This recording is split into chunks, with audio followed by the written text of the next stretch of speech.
The calm before the storm. The sun was setting on Colony 9, painting the sky with soft orange and pink light. The small human settlement was quiet and peaceful. Children played with alien friends, and the air smelled like clean dust and warm food. Everyone believed things were safe now. The wars were over. Humans and aliens worked together. The Galactic Council called it the Age of Peace. Alara stood outside her home, watching her daughter, Luma, play with glowing rocks near the garden. Luma was 6 years old, small and full of energy. She laughed as the rocks floated in the air, her hands dancing like magic. Alara smiled. No one who saw Alara would think she was once a soldier. She had left that life behind. She wore a soft brown cloak now, her black hair tied simply. Her hands no longer held weapons. They held seeds, tools, and her daughter. The peaceful life was all she wanted. That evening, a message came from the council. A group of high-ranking alien officials would visit Colony 9 the next morning. They were coming to observe human growth and celebrate cooperation. Alara didn't trust them, but she said nothing. They had too much power. It was better to stay quiet. Luma didn't care about politics. She just wanted to show her drawing to the alien guests. It was a picture of her and her mother standing on Earth, holding hands under a blue sky. The next morning, the alien ships landed. They were tall and shiny, with blue lights blinking on every side. From them stepped elegant-looking aliens, long limbs, smooth skin, eyes that glowed faintly. They smiled, but it was the kind of smile that didn't reach the heart. One alien, tall and wearing silver robes, leaned down and said to Luma, "You are interesting." Luma blinked. "I made this for you," she said, holding out her drawing. The alien took it, stared at it for a moment, and gave a strange nod. Alara stood nearby. Her muscles tensed just a little. Her instincts whispered, something wasn't right. But she stayed calm. After all, the council had power. Humans were supposed to be peaceful now. She walked Luma back home after the meeting. Everything felt normal again. Until night came. Alara woke in the middle of the night. Her arms reached for Luma's small body beside her. The bed was empty. Her heart stopped. She jumped up, ran outside, no sound, no footprints. Just stillness and a cool wind. She checked every corner, every neighbor. "Have you seen Luma?" she asked. Faces turned worried. Doors opened. Lights came on. Then she saw the silver mark burned into the dirt behind the house. It was the council's transport signature. She contacted the council immediately. A voice responded. Calm, cold. There was a small mistake. One of the visitors believed the child was a sample candidate for observation. She will be returned after study. No harm will come to her. Alara's voice shook. She's 6. She's not a sample. She's my daughter. Please remain calm, Miss Alara, the voice said. We understand your emotions. We ask for patience. The call ended. Alara stood still for a long time. Then she walked to her closet. From behind old coats and boxes, she pulled out a hidden bag. Inside was a black knife, a pair of gloves, and a small metal ring. Her old soldier ring. She put it on. Her fingers were steady now. They want to see how calm humans are, she whispered. Let them watch. She picked up a small photo of Luma. Then she vanished into the night. The world thought Alara was just another colonist. They were wrong. She had buried her past deep under gardens and stories. But now, that past was awake, and it was hungry. The night she left Colony 9, she didn't say goodbye. She wore a black coat and slipped through the forest like a shadow. The council's ships were fast, but she knew the paths they always took. She still remembered their tracking codes, their cloaking patterns, and their blind spots. Alara wasn't just a mother. She was a weapon. Her first stop was an old contact, a broken-down robot named Jex, hiding in the black market junkyards of Kestrel Station. He used to build tools for war. Now he sold spare parts to miners. Jex blinked his cracked red eyes when he saw her. "I thought you were dead," he said. "I was," Ilara replied. "Until they took my daughter." Jex fell silent. He didn't ask questions. Instead, he gave her what she needed: a stealth suit, forged ID chips, and a short-range EMP dagger. "Nothing fancy, but it would be enough. I also intercepted this," Jex said, handing her a data core. "Encrypted council message, came in yesterday, said something about a category red human specimen." Ilara didn't blink. "They're experimenting on her," she whispered. She boarded a supply freighter headed for Silo 3, a secret council science outpost hidden in a gas giant's orbit. The place wasn't even on most star maps. Only ex-soldiers and smugglers knew about it. Inside the ship, she studied the outpost's layout on an old holo map. She found 3 points of entry. 2 were suicide. 1 had a chance. She chose that one. By the time she arrived, she looked like a council worker, clean suit, ID chip, fake eye tattoo. She entered with a group of real staff carrying a box labeled nutrient gel. No one stopped her. She followed them down sterile halls past strange humming machines. Then she slipped away when no one was looking. She used the EMP dagger to kill the lights in a maintenance tunnel, then crawled through a vent system, moving inch by inch. The sound of her own breath was the only thing she heard. Then, she found it. A room with thick glass walls. Inside were children. Human children. Some were crying. Some were asleep. Tubes were attached to their arms. Glowing monitors scanned their thoughts and dreams. And one bed was empty. Luma's name blinked in red on the screen above it. "Ilara?" came a weak voice behind her. She turned sharply. A young human boy stood there, pale and thin. His voice shook. "They moved her. Said she was special. Said she had something in her brain that made her glow." Ilara knelt. "Where did they take her?" The boy pointed up.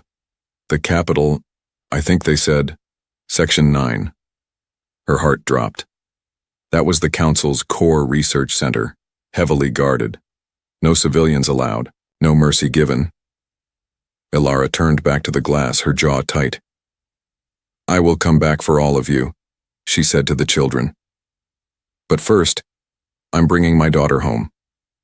She planted a small data spike into the console. It would send the location of this lab to a few old human allies, ones who still remembered what it meant to fight.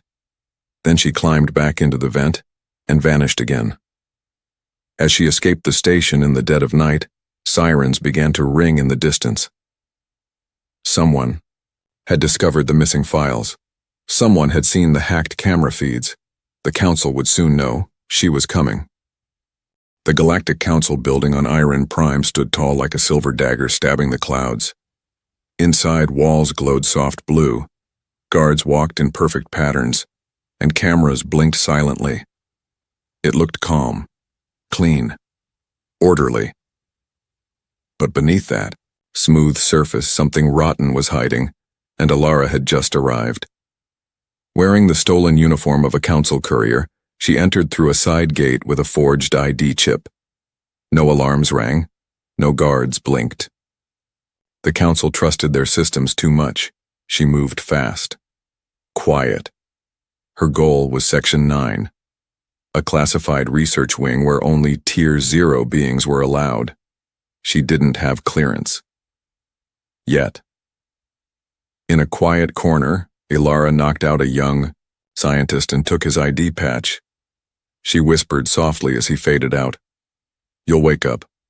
I promise. But if you scream, I won't be there to save you." She slid into the restricted zone. The halls changed. No more windows, no more color, just steel wires and cold lights. She passed a room with tanks filled with strange glowing liquid. Inside floated children, human children. She froze. Not just Luma. Dozens. Some were awake, their eyes wide with confusion. Others slept in deep scans, their brain waves shown on monitors. The council wasn't observing humans, they were harvesting them. She entered a control chamber. 2 alien scientists were talking in their native clicks and hisses. A screen showed A hologram of Luma trapped inside a circular room floating slightly above the floor. Blue lights spun around her. One alien tapped the screen. "The child radiates uncontrolled emotional waves," it said in translation. "Her fear causes a reaction in our instruments. It's dangerous," the other nodded. "We must extract before the mother arrives." "Too late," Alara said. They turned. Too slow. She moved fast. One was knocked out cold. The other backed away, trembling. "You knew she was my daughter?" Alara growled. The alien nodded slowly. "You lied to me," she whispered. "You lied to every human parent." The alien said, "We didn't lie. We simply didn't tell." "Wrong answer." Alara's fist answered for her. She accessed the system, copying every file, lab data, test results, secret orders, and then she saw it. A council document marked Red Code. Red Code, Emotional Energy Harvest Project. Subject, Human Children. Purpose, extract psychic waveforms for weapon and control research. Reason, human emotional energy too powerful to reproduce artificially. They didn't see her daughter as a person. They saw her as a weapon. And worse, the council had approved it. Every single member. Alara stared at the screen in silence. All these years she thought peace was real. She thought humans had been accepted. But the truth was now clear. The peace was fake. The council only smiled while stealing what they couldn't create. Suddenly the door slid open. A tall alien in golden robes stepped in. It was Chancellor Makir, one of the council leaders who had visited Colony 9. He looked directly at her. "You should not be here." Alara raised her weapon. "Neither should you." Makir didn't flinch. "Do you think violence will change anything?" "No," she said coldly. "But it will make you listen." She backed toward the exit, data spike in hand. Makir said, "The council let humans live because they were useful. But you? You're just proving we were right to fear your kind." Alara stopped. She turned her head just enough to look him in the eye. "You were right to fear us," she said. "You just picked the wrong mother." Then she was gone, vanishing into smoke as the alarm screamed behind her. Deep in the ruins of a forgotten war satellite, far from any council patrol route, Alara sat alone. She didn't cry. She sharpened her blade, one edge for lies, one edge for silence, and one edge for the monster who took her child. The data she had stolen burned in her mind. Human children had been used like tools. Their dreams pulled apart, their fears turned into fuel. Her daughter wasn't special to the council. They had classified her as a high-yield energy core, like a battery, like a thing. Alara breathed in, slowly, deeply, not to calm herself, but to remember what rage felt like when it was focused. She opened her old soldier kit. Inside, a pulse rifle wrapped in cloth, an invisibility harness missing, 2 power cells and a small photo of Luma, smiling, holding a flower made of light. She tucked the photo close to her heart. On the satellite's surface, she made a call, not through standard frequencies but through Earth 77 Blackwave, an old human war protocol long banned by the council. Her message was only 4 words. "I'm going in, alone." She knew who would receive it. A few scattered, humans still hiding in old systems, deserters, ghosts of past wars. She didn't ask for help. She just wanted them to watch. That night, Alara hijacked a council research freighter. She didn't walk in with guns. She let them capture her. She let them bind her in chains. And when they brought her to Section 9's capital facility thinking she was a rebel spy, she smiled behind her bruised lip. Because now, she was inside. A scientist came to question her. Thin, pale, nervous. "Tell me your name," he said. "Alara." "You're the mother, aren't you?" "Yes. You should have stayed home." Alara leaned forward, chains clinking. "You should have never taken a child." The lights blinked, and then everything died. The walls sparked. The screens went black. Backup lights flickered red. Alara's collar unlocked. Her hands rose. The scientist gasped. How? I've been learning, she whispered. From you. 10 minutes later, the interrogation room exploded. She moved through smoke like a ghost. Silent.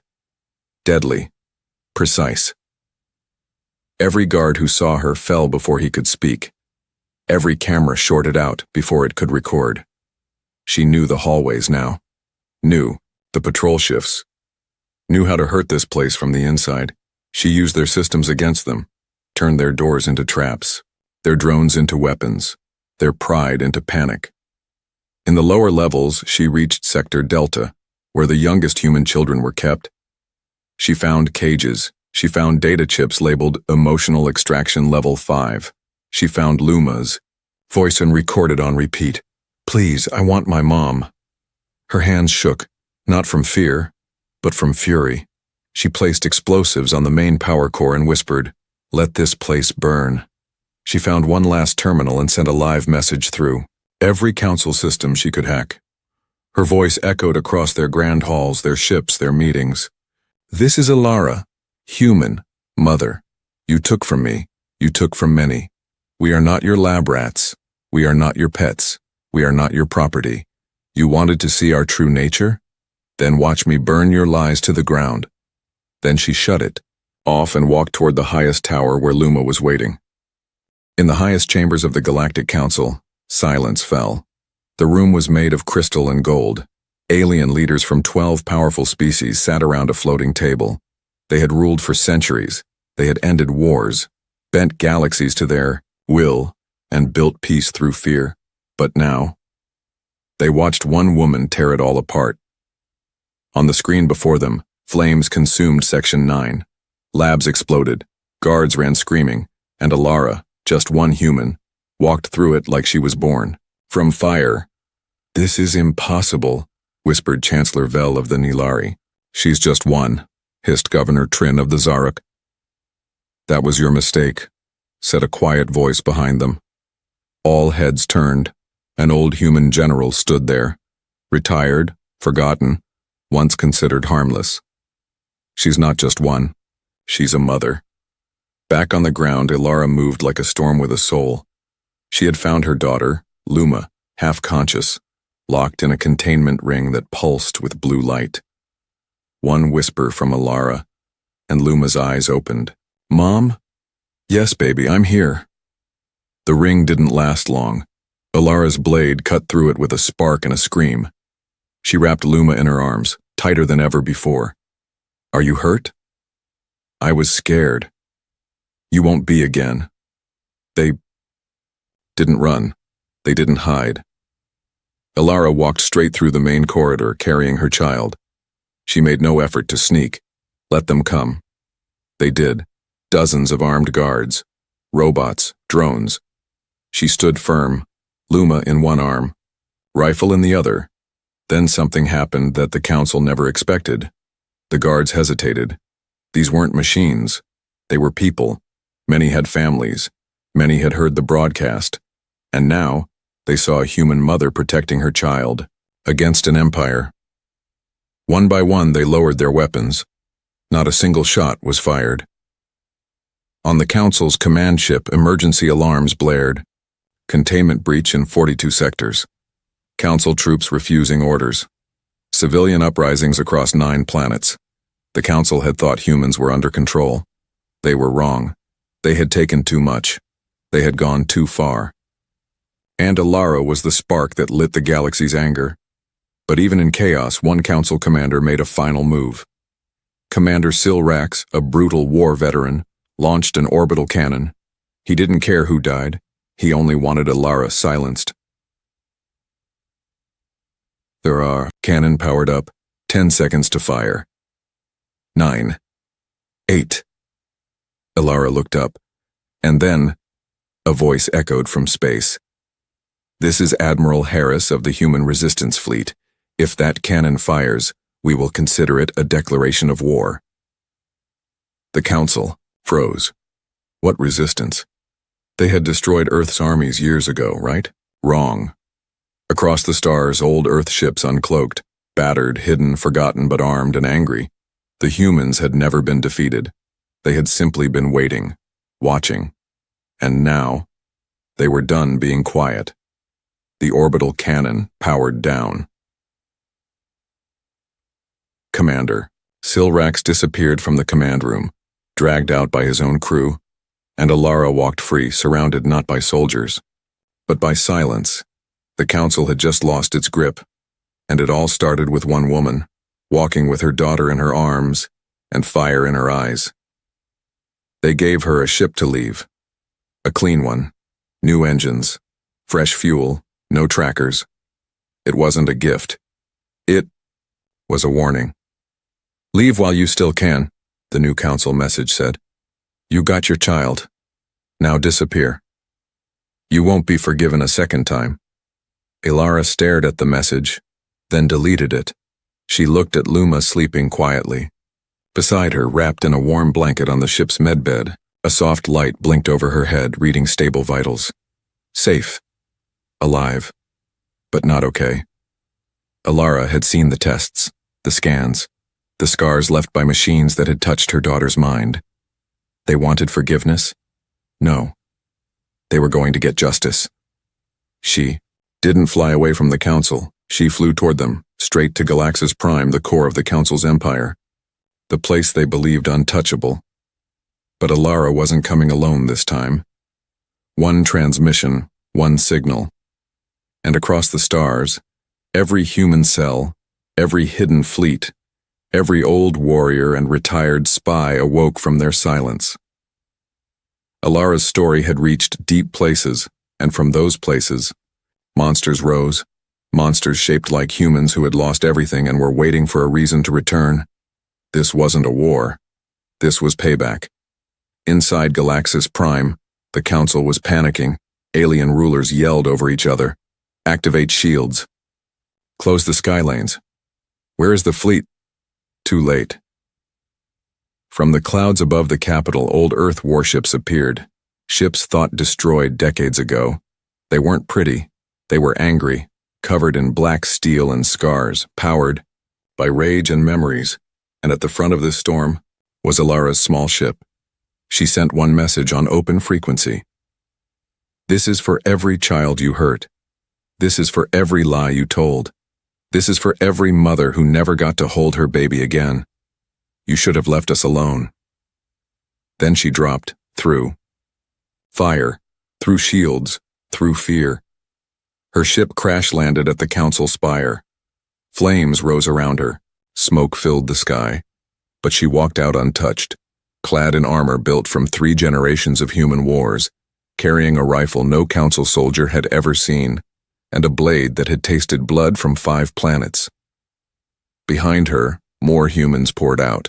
Survivors, soldiers, even civilians who had lost children to council labs. They didn't come to negotiate. They came to end it. Room by room, tower by tower, Alara led the storm. Council guards fought back, but their hearts weren't in it anymore. Rumors had spread. She walked through a city of guns holding her daughter. She shut down an entire lab with just one message. She burned Section 9 alone. Now seeing her in person, walking like death with purpose, many guards simply dropped their weapons and stepped aside. Even the strongest empires can't stand against a mother's fury backed by a planet's pain. At the top of the spire, the 12 council rulers waited. They expected a speech, a threat, a chance to beg. Alara gave them none. She opened the doors with a blast and walked in. Behind her, the humans waited, silent, watching. The Chancellor stood up. "You dare threaten peace?" Alara looked him dead in the eye. "You were never peace. You were a cage." He raised a trembling finger. "You won't survive this." She raised her blade. "I already have." The great council spire was no longer silent. It shook, not from explosions, not from weapons, but from footsteps, human ones, and leading them was Alara, holding her daughter in one arm and her history in the other. The alien rulers, once dressed in pride and power, were now backed into the far end of the chamber, trembling. Their robes hung like torn curtains. Their eyes flicked between escape routes and excuses. But there were no doors left. No guards. No more lies. Just Alara. She stepped into the council hall with the weight of every stolen child, every erased memory, every fake promise the galaxy had swallowed. She didn't raise her voice. She didn't need to. Her silence was loud enough. The chancellor, who once smiled on peaceful posters across the stars, finally spoke. If you kill us, it will spark chaos. You'll be the reason for another war. Alara stared at him, then gently placed her sleeping daughter on a padded chair. She walked forward and picked up a discarded council crest from the floor. It was cracked, just like their control. She looked at it and then said softly, "War didn't start with me. It started with a cage built for a child." The chancellor swallowed hard. "We didn't know. You knew." Her voice cut like ice. "You labeled us, tagged our children like cargo. You used peace as a mask and harvested fear underneath." Behind her, the human forces stood still. No cheering. No screaming. They were watching history. This wasn't a battle anymore, it was a trial, and the sentence was coming. One of the youngest council members, barely older than a trainee, whispered, "What do you want?" Alara turned her head, slowly. "What I want," she repeated. She stepped closer until the council could smell the smoke still clinging to her armor. "I want every human child taken for testing returned, alive. I want every alien family who joined this horror brought to justice. I want every lab destroyed, every document burned, and every lie erased. And I want the galaxy to remember." She leaned forward. "What happens when you touch a mother's child?" A slow clapping echoed from the shadows. From a broken archway emerged General Kor, the council's military dog, half cybernetic, all cruelty, a war criminal hidden behind medals and redacted files. "Powerful words," he growled. "But in the end, you're still just a mother with a grudge." The humans raised their weapons. Alara raised her hand. "Don't," she said calmly. Then she walked to General Kor, eyes locked. He raised a blade. She didn't flinch. He swung. She caught his wrist mid-air, twisted, and drove her own dagger into the soft meat of his neck. No scream, just a gurgle. She let his body fall. The council said nothing, not even a breath, because they knew. It was over. Not just their reign, but the idea that they were untouchable, that a council badge meant immunity, that humans would bow forever, that children were weak things to use and discard. All of that ended in the silence after Kor's body hit the floor. Alara walked back to her daughter. She picked her up gently, brushing a strand of hair from Luma's cheek. Then she turned to the others, human, alien, hybrid, not just soldiers, citizens, parents, children who had grown up in cages and were now free. She stood before them and spoke not as a fighter, but as a mother. "This isn't just about me. This is about all of you. For too long we were told to behave, to be quiet, to let the council decide our future, but they forgot something simple. We're human, and we protect what's ours." Across the galaxy, her voice echoed. On every screen, in every town square, aboard every trading station, aliens paused mid-meal. Soldiers on distant outposts lowered their rifles. Children watched with wide eyes. And in that moment, Alara didn't just speak for Earth. She spoke for every voice that had ever been silenced. Days passed, then weeks. Then the council charter was dissolved. Every surviving member stood trial, not in secret rooms but in open broadcast across the stars. Alien leaders who supported the research were stripped of rank. Alara refused to take their place. "I'm not here to rule," she said. "I'm here to make sure no one like you rules again." New alliances formed, not based on power, but truth. Humans became something new in the eyes of the galaxy. Not monsters, not threats, not tools, but survivors, protectors, and something far more dangerous, the species you never want to make angry. 1 year later, a new building stood where the council spire once was. Not tall, not flashy, just a strong round hall called the House of Memory. Inside were names carved into stone, of every child stolen, every family broken, every person who rose to fight. And at the center was a statue, a human woman holding her daughter.